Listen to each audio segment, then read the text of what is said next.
موت کی اس رات کے ستارے ٹوٹ گئے اور صبح طلوع ہوئی تو علی بن سفیان 8 سواروں کے ساتھ انتہائی تیز رفتار سے شمال مشرق کی طرف جا رہا تھا۔ آبادیاں دور پیچھے رہ گئی تھیں۔ اسے معلوم تھا کہ فرینک کے ہیڈ کوارٹر تک پہنچنے کا راستہ کون سا ہے۔ رات انہوں نے گھوڑوں کو تھوڑی دیر آرام دیا تھا۔ یہ عربی گھوڑے تھکے ہوئے بھی تازہ دم لگتے تھے۔ دور افق پر کھجور کے چند ایک درختوں میں علی کو 2 گھوڑے جاتے نظر آئے۔ اس نے اپنی پارٹی کو راستہ بدلنے اور اوٹ میں ہونے کے لیے ٹیلوں کے ساتھ ساتھ ہو جانے کو کہا۔ وہ صحرا کا رازدان تھا، بھٹکنے کا اندیشہ نہ تھا۔ اس نے رفتار اور تیز کر دی۔ اگلے 2 سواروں اور اس کی پارٹی میں کم و بیش 4 میل کا فاصلہ تھا۔ یہ فاصلہ طے ہو گیا مگر گھوڑے تھک گئے۔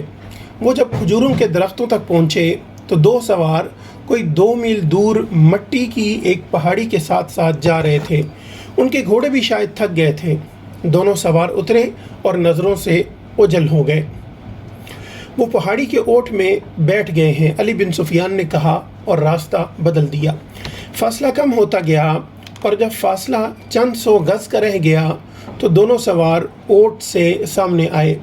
انہوں نے گھوڑوں کے سر پر دوڑنے کا شور سن لیا تھا۔ وہ دوڑ کر غائب ہو گئے۔ علی بن سفیان نے گھوڑے کو ایڑ لگائی۔ تھکے ہوئے گھوڑوں نے وفاداری کا ثبوت دیا اور رفتار تیز کر دی۔ باقی گھوڑے بھی تیز ہو گئے۔ پہاڑی کے اندر گئے تو دونوں سوار وہاں سے جا چکے تھے مگر دور نہیں گئے تھے۔ وہ شاید گھبرا بھی گئے تھے۔ آگے ریتلی چٹانیں تھیں، انہیں راستہ نہیں مل رہا تھا۔ کبھی دائیں جاتے اور کبھی بائیں۔ علی بن سفیان نے اپنے گھوڑے ایک صف میں پھیلا دیے اور بھاگنے والوں سے 100 گز دور جا پہنچا۔ ایک تیر انداز نے دوڑتے ہوئے گھوڑوں سے تیر چلایا جو ایک گھوڑے کی اگلی ٹانگ میں جا لگا۔ گھوڑا بے قابو ہو گیا۔ تھوڑی سی اور بھاگ دوڑ کے بعد وہ دونوں گھیرے میں آ گئے اور انہوں نے ہتھیار ڈال دیے۔ انہوں نے جھوٹ بولا، اپنے آپ کو تاجر کہا، لیکن تلاشی لی تو پیغام مل گیا جو ناجی نے انہیں دیا تھا۔ دونوں کو حراست میں لے لیا گیا۔ گھوڑوں کو آرام کا وقت دیا گیا اور یہ پارٹی واپس ہوئی۔ سلطان ایوبی بےتابی سے انتظار کر رہا تھا۔ دن گزر گیا، رات بھی گزرتی جا رہی تھی۔ آدھی رات گزر گئی۔ ایوبی لیٹ گیا اور اس کی آنکھ لگ گئی۔ سحر کے وقت دروازے پر ہلکی سی دستک سے اس کی آنکھ کھل گئی۔ دوڑ کر دروازہ کھولا۔ علی بن سفیان کھڑا تھا۔ اس کے پیچھے اس کے 8 سوار اور 2 قیدی کھڑے تھے۔ علی اور قیدیوں کو صلاح الدین ایوبی نے سونے کے کمرے میں ہی بلا لیا اور علی سے ناجی کا پیغام لے کر پڑھنے لگا۔ پہلے تو اس کے چہرے کا رنگ پیلا پڑ گیا، پھر جیسے یک لخت خون جوش مار کر اس کے چہرے اور آنکھوں میں چڑھ گیا ہو۔ ناجی کا یہ پیغام خاصا طویل تھا۔ اس نے صلیبیوں کے ایک بادشاہ فرینک کو لکھا تھا کہ وہ فلاں دن اور فلاں وقت یونانیوں، رومیوں اور دیگر صلیبیوں کی بحریہ سے بحیرہ روم کی طرف سے مصر میں فوجیں اتار کر حملہ کر دے۔ حملے کی اطلاع ملتے ہی 50,000 سوڈانی فوج امیر مصر کے خلاف بغاوت کر دے گی۔ مصر کی نئی فوج حملے اور بغاوت کا بیک وقت مقابلہ کرنے کے قابل نہیں ہے۔ اس کے عوض ناجی نے تمام تر مصر یا مصر کے بڑے حصے کی حکمرانی کی شرط پیش کی تھی۔ صلاح الدین ایوبی نے پیغام لے جانے والے دونوں سواروں کو تہہ خانے میں قید میں ڈال دیا اور اسی وقت اپنی نئے فوج کا دستہ بھیج کر ناجی اور اس کے 3 نائبین کو ان کے مکانوں میں نظر بند کر کے پہرا لگا دیا۔ ناجی کے حرم کی تمام عورتیں آزاد کر دی گئیں۔ اس کے ذاتی خزانے کو سرکاری خزانے میں ڈال دیا گیا اور ساری کارروائی خفیہ رکھی گئی۔ صلاح الدین ایوبی نے علی بن سفیان کی مدد سے ناجی کے اس خط میں جو پکڑ لیا گیا تھا حملے کی تاریخ کو مٹا کر اگلی تاریخ لکھ دی۔ 2 ذہین آدمیوں کو یہ پیغام دے کر شاہ فرینک کی طرف روانہ کر دیا گیا۔ ان آدمیوں کو یہ ظاہر کرنا تھا کہ وہ ناجی کے پیامبر ہیں۔ انہیں روانہ کر کے اس سوڈانی فوج کو مصری فوج میں مدغم کرنے کا حکم روک لیا۔ 8ویں روز پیامبر واپس آ گئے۔ وہ ناجی کا پیغام دے آئے اور فرینک کا جواب جو کہ ناجی کے نام تھا لے آئے تھے۔ فرینک نے لکھا تھا کہ حملے کی تاریخ سے 2 دن پہلے سوڈانی فوج بغاوت کر دے تاکہ صلاح الدین ایوبی کو صلیبیوں کا حملہ روکنے کی ہوش ہی نہ رہے۔ علی بن سفیان نے صلاح الدین ایوبی کی اجازت سے ان 2 پیامبروں کو نظر بند کر دیا۔ یہ باعزت نظر بندی تھی جس میں ان دونوں کے آرام اور بہترین خوراک وغیرہ کا خصوصی انتظام کیا گیا تھا۔ یہ ایک احتیاطی تدبیر تھی تاکہ یہ راز فاش نہ ہو جائے۔ صلاح الدین ایوبی نے بحیرہ روم کے ساحل پر ان مقامات پر اپنی فوج کو چھپا دیا جہاں صلیبیوں کی بحریہ کو لنگر انداز ہونا تھا اور فوجیں اتارنی تھیں۔ اس نے ان مقامات سے دور اپنی بحریہ بھی چھپا دی۔ حملے میں ابھی کچھ دن باقی تھے۔ ایک مورخ سراج الدین نے لکھا ہے کہ سوڈانی فوج نے صلیبیوں کے حملے سے پہلے ہی بغاوت کر دی، جو صلاح الدین ایوبی نے طاقت سے نہیں بلکہ ڈپلومیسی اور حسن سلوک سے دبا لی تھی۔ بغاوت کی ناکامی کی ایک وجہ یہ بھی تھی کہ باغیوں کو اپنا سالار ناجی کہیں نظر نہیں آیا تھا اور اس کا کوئی نائب بھی سامنے نہ آیا، وہ سب قید میں تھے۔ مگر ایک اور مورخ ہتاچی لکھتا ہے کہ سوڈانی فوج نے حملے کے بہت بعد بغاوت کی تھی۔ تاہم یہ دونوں مورخ باقی واقعات پر متفق نظر آتے ہیں۔ دونوں نے لکھا ہے کہ صلاح الدین ایوبی نے ناجی اور اس کے نائبین کو قید میں سزائے موت دے کر رات کے وقت گمنام قبروں میں دفن کرا دیا تھا۔ ان دونوں مورخوں نے اور تیسرے مورخ لین پول نے بھی صلیبیوں کے بحریہ کے اعداد و شمار ایک ہی جیسے لکھے ہیں۔ وہ لکھتے ہیں کہ خط میں دی ہوئی تاریخ کے عین مطابق صلیبیوں کی بحریہ، جس میں فرینک کی، یونان کی، رومیوں کی اور سسلی کی بحریہ شامل تھیں، متحدہ کمان میں بحیرہ روم میں نمودار ہوئی۔ مورخوں کے اعداد و شمار کے مطابق جنگی جہازوں کی تعداد 150 تھی۔ اس کے علاوہ 12 جنگی جہاز بہت بڑے تھے۔ ان میں مصر میں اتارنے کے لیے فوج تھی۔ اس فوج کا صلیبی کمانڈر ایملرک تھا۔ جن بادبانی کشتیوں میں رسد تھی ان کی تعداد کا صحیح اندازہ نہیں کیا جا سکتا۔ جہاز 2 قطاروں میں آ رہے تھے۔ صلاح الدین ایوبی نے دفاع کی کمان اپنے پاس رکھی۔ اس نے صلیبیوں کی بحریہ کو ساحل کے قریب آنے دیا۔ سب سے پہلے بڑے جہاز لنگر انداز ہوئے۔ اچانک ان پر آگ برسنے لگی۔ یہ منجنیقوں سے پھینکی ہوئی مشالیں تھیں اور آگ کے گولے اور ایسے تیر بھی تھے کہ جن کے پچھلے حصے جلتی ہوئی مشالوں کی مانند تھے۔ مسلمانوں کی برسائی ہوئی اس آگ نے جہازوں اور کشتیوں کے بادبانوں کو آگ لگا دی۔ جہاز لکڑی کے بنے ہوئے تھے، فوراً جل اٹھے۔ ادھر سے مسلمانوں کے چھپے ہوئے جہاز آگے، انہوں نے بھی آگ ہی برسائی۔ یوں معلوم ہوتا تھا جیسے بحیرہ روم جو ہے وہ جل رہا ہو۔ صلیبیوں کے جہاز رخ موڑ کر ایک دوسرے سے ٹکرانے اور ایک دوسرے کو جلانے لگے۔ ان میں سے صلیبی فوج سمندر میں کود گئی۔ ان میں سے جو سپاہی ساحل کی طرف آئے وہ سلطان ایوبی کے تیر اندازوں کا نشانہ بنے۔ ادھر نور الدین زنگی نے شاہ فرینک کی سلطنت پر حملہ کر دیا۔ فرینک نے اپنی فوج کو مصر میں داخل کرنے کے لیے خشکی کے ذریعے روانہ کر دیا تھا۔ فرینک صلیبیوں کی بحریہ کے ساتھ تھا۔ اسے اپنے ملک پر حملے کی اطلاع ملی تو بڑی مشکل سے جان بچا کر اپنے ملک میں پہنچا، مگر وہاں کی دنیا ہی بدل گئی۔ بحیرہ روم میں اس صلیبیوں کا متحدہ بیڑا نظر آتش ہو گیا اور فوج جل کر اور ڈوب کر ختم ہو گئی۔ صلیبیوں کا ایک کمانڈر ایملرک بچ گیا۔ اس نے ہتھیار ڈال کر صلح کی درخواست کی جو بہت بڑی رقم کے عوض منظور کر لی گئی۔ یونانیوں اور سسلی والوں کے کچھ جہاز بچ گئے۔ صلاح الدین ایوبی نے انہیں اپنے جہاز واپس لے جانے کی اجازت دے دی، مگر راستے میں ایسا طوفان آیا کہ تمام تر بچے کچھ جہاز غرق ہو گئے۔ 19 دسمبر 1969 کے روز صلیبیوں نے اپنی شکست پر دستخط کیے اور صلاح الدین ایوبی کو تاوان ادا کیا۔ بیشتر مورخین اور ماہرین حرب و ضرب نے صلاح الدین ایوبی کی اس فتح کا صحرا اس کی انٹیلیجنس سروس کے سر باندھا ہے۔ رقاصہ زکوئی کا ذکر اس دور کے ایک مراکشی وقائع نگار اسد الاسدی نے کیا ہے، اور علی بن سفیان کا تعارف بھی اسی وقائع نگار کی تحریر سے ہوا ہے۔ یہ تو ابتدا تھی۔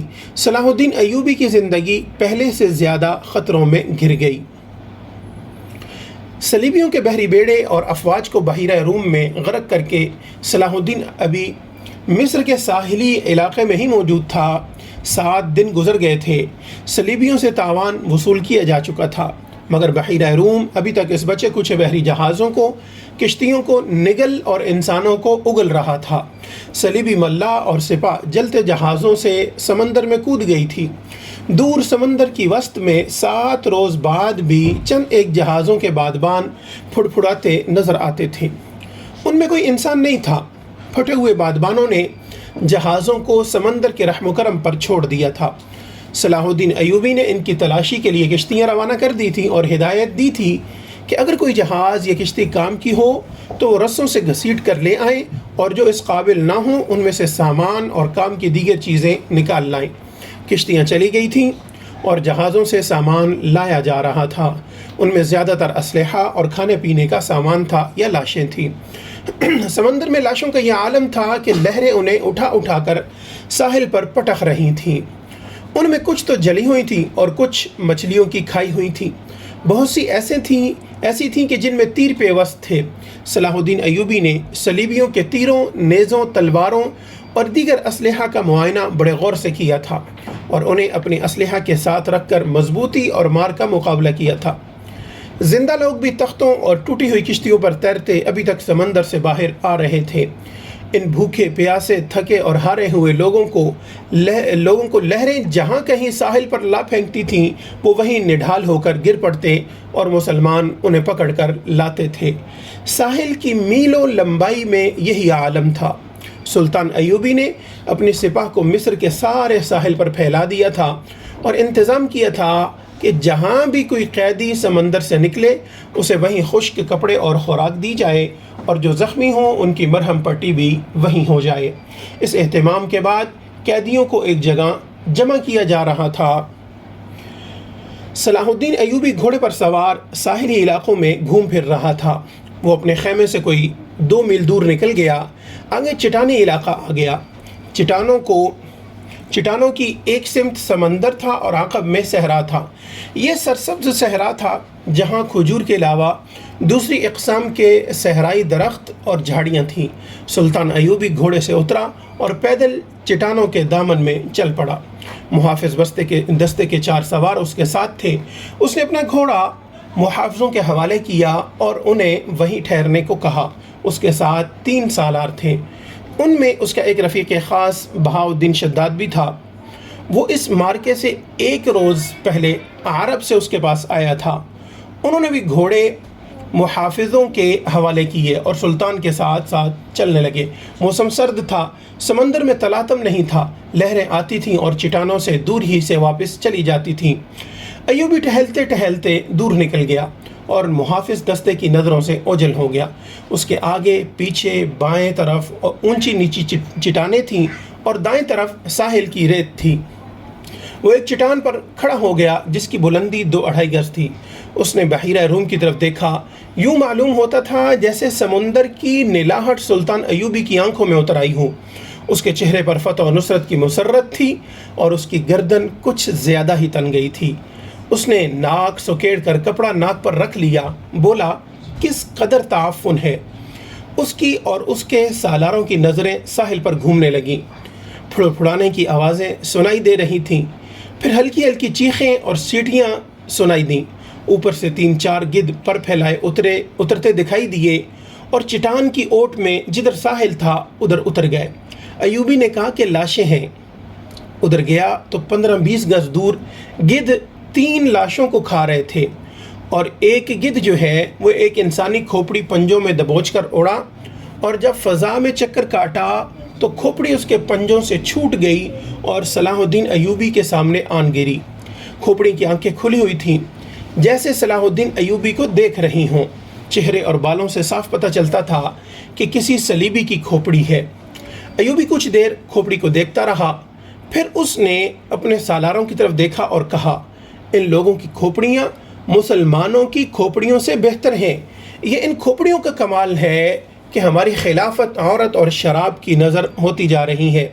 صلیبی چوہوں کی طرح سلطنت اسلامیہ کو ہڑپ کرتے چلے جا رہے ہیں، ایک سالار نے کہا۔ اور ہمارے بادشاہ انہیں جزیہ دے رہے ہیں، شداد نے کہا۔ فلسطین پر صلیبی قابض ہیں سلطان، کیا ہم امید رکھ سکتے ہیں کہ ہم فلسطین سے انہیں نکال سکیں گے؟ خدا کی ذات سے مایوس نہ ہو شداد، سلطان صلاح الدین ایوبی نے کہا۔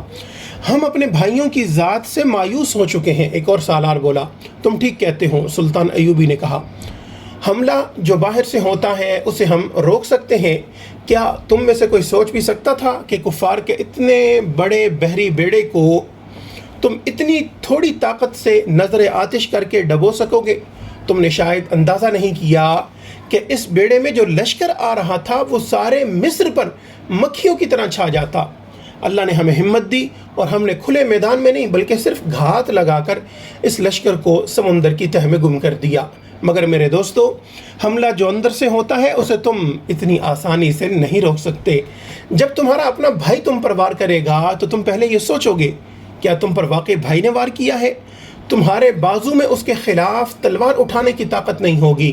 اگر تلوار اٹھاؤ گے اور اپنے بھائی سے تیغ آزمائی کرو گے تو دشمن موقع غنیمت جان کر دونوں کو ختم کر دے گا۔ وہ آہستہ آہستہ ساحل پر چٹان کے ساتھ ساتھ جا رہا تھا۔ چلتے چلتے رک گیا، جھک کر ریت سے کچھ اٹھایا اور ہتھیلی پر رکھ کر سب کو دکھایا۔ یہ ہتھیلی جتنی بڑی سلیب تھی جو سیاہ لکڑی کی بنی ہوئی تھی، اس کے ساتھ ایک مضبوط دھاگا تھا۔ اس نے ان لاشوں کے بکھرے ہوئے اعضاء کو دیکھا جنہیں گدھ کھا رہے تھے، پھر کھوپڑی کو دیکھا جو گدھ کے پنجوں سے اس کے سامنے گری تھی۔ وہ تیز تیز قدم اٹھاتا کھوپڑی تک گیا۔ 3 گدھ کھوپڑی کی ملکیت پر لڑ رہے تھے۔ صلاح الدین ایوبی کو دیکھ کر پرے چلے گئے۔ سلطان ایوبی نے سلیب کھوپڑی پر رکھ دی اور دوڑ کر اپنے سالاروں سے جا ملا۔ کہنے لگا، میں نے صلیبیوں کے ایک قیدی افسر سے باتیں کی تھیں، اس کے گلے میں بھی صلیب تھی۔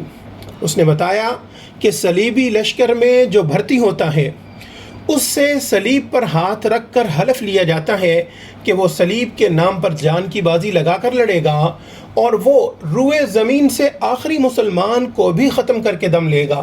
اس حلف کے بعد ہر لشکری کے گلے میں صلیب لٹکا دی جاتی ہے۔ یہ صلیب مجھے ریت سے ملی ہے، معلوم نہیں کس کی تھی۔ میں نے اس کھوپڑی پر رکھ دی ہے تاکہ اس کی روح صلیب کے بغیر نہ رہے۔ اس نے صلیب کی خاطر جان دی ہے۔